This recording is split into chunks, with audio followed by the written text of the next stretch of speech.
Hello guys! Welcome to my YouTube channel. It's me, Ateris Vlogs. So at sa mga hindi pa po nakapag-subscribe, please like and share and subscribe po sa ating YouTube channel. It's me, Ateris Vlogs. So for today, ay gagawa tayo ng isang banana bread. So may mga ingredients na ako. Nakabili na ako kahapon. At ngayon, araw ay gagawa ako. So, at hindi lang po yon kasi dadalhin din po yung gagawin kong banana bread sa isang ah, event. So, guys, samahan niyo ako at kung paano ko gagawin ang isang banana bread. So, guys, tara, samahan niyo ako. So, ayun guys, gagawa tayo ng banana bread. So, may saging ako. Gagamit lang tayo ng 3 saging. Ayan. So, lalagay natin dito. So, ayan. Gagamit lang ako nito. 3 saging lang yung kailangan natin. Ito. Maliliit naman eh. Or 4 na lang. Maliliit kasi. Kaya, ayan. So, ayan guys. Ito natin yung mga ingredients. So, ayun na. Tapos, cheese na chocolate cheese. Tapos, 2 itlog. Sugar. Tapos, soda. And butter. Ayan. Tapos, vanilla powder para mabang yung ating banana bread. Tapos, syempre, kailangan natin ng kiluhan para matansya natin yung mas tamang sukat ng paggawa ng banana bread. Tapos, ito yung saging. Namas ko na yung saging. Ayan, namas ko na siya. So, ihahalo na natin yung mga ingredients. So, ayun guys. Namas ko na yung banana. So, haluin na lang muna natin.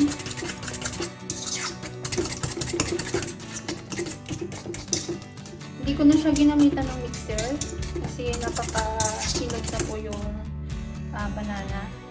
So, madali lang siya haluin or i-mash. Ayan.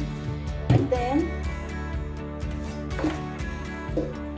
gamit tayo ng kiluhan para maganda yung sukat. Ayan, papagin natin.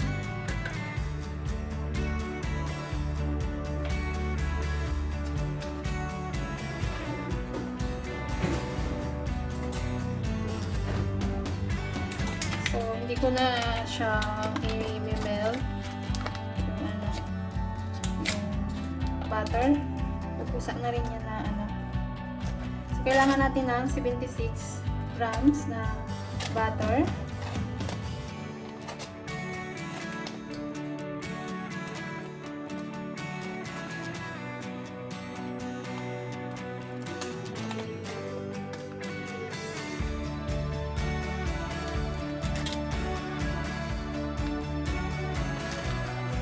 Gram na butter. And then, kalahating teaspoon na soda.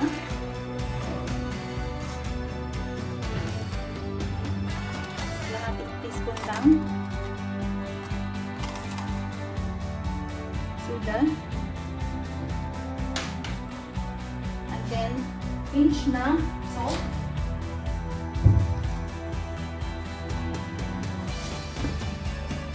Pinch lang na salt.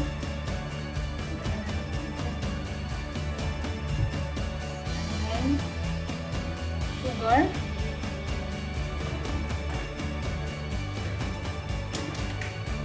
Sugar is 150 grams. Titimbang ulit tayo ng 150 grams na sugar.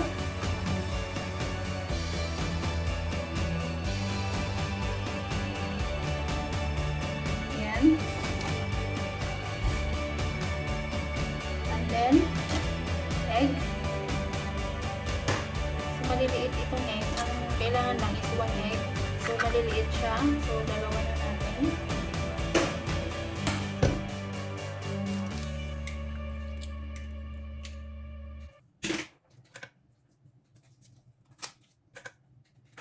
And then, vanilla. So, vanilla. 1 teaspoon, pangkabango.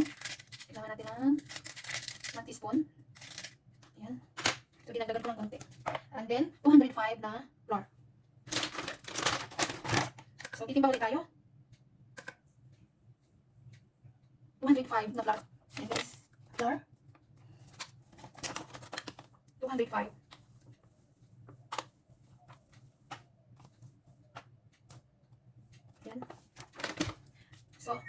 So, okay na. Hahaluin na natin.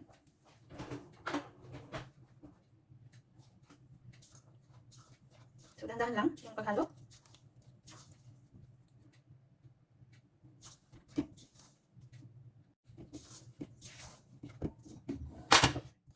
Haluin na natin. Tapos,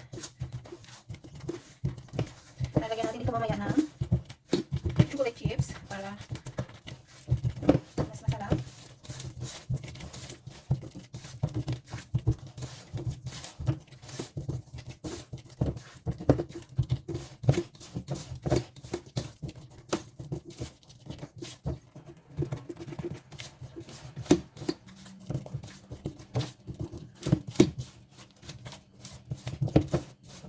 Madali lang ito guys. Isa may ano ka lang. Dito ka lang sa mga ingredients mo. Ayan. Then lalagyan natin siya ng chocolate chips.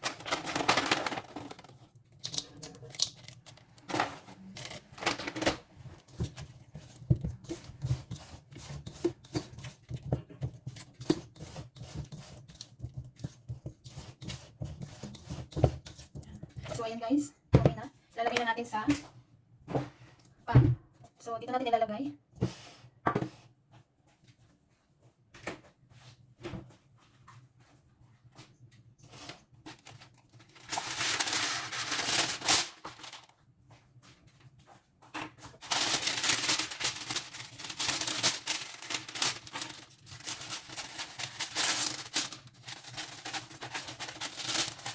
Lalagay natin para hindi siya makadikit-dikit. Mas maganda. Maglagay kayo ng baking paper. Then, ilalagay na natin. Huwag ko muna yung oven. Para mas maganda, ilalagay na natin. Para makakita nyo.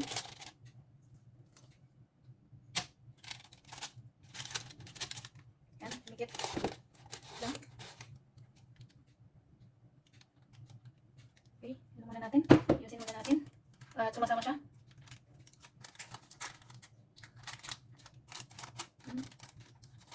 Okay. Ganyan.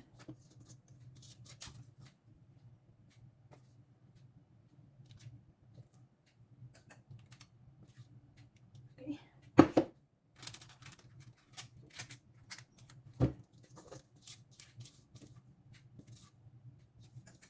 So, kailangan natin ilagay ito sa oven, 385 or 350, depende sa init po ng oven.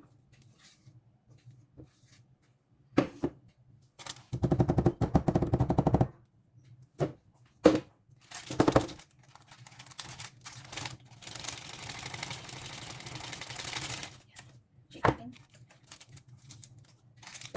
So yun guys, medyo ano ito dito sa yan.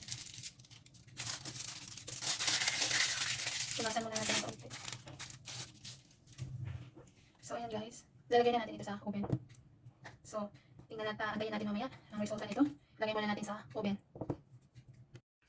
So, at sa mga hindi pa po nakapag-subscribe, please like and share and subscribe po sa aking YouTube channel, Ate Riz Vlogs. Maraming salamat po. God bless po. Mabuhay po tayong lahat. Merry Christmas and Happy New Year po sa ating lahat. Bye! So, ito na guys, yung aking binake na banana bread. So, makikita nyo.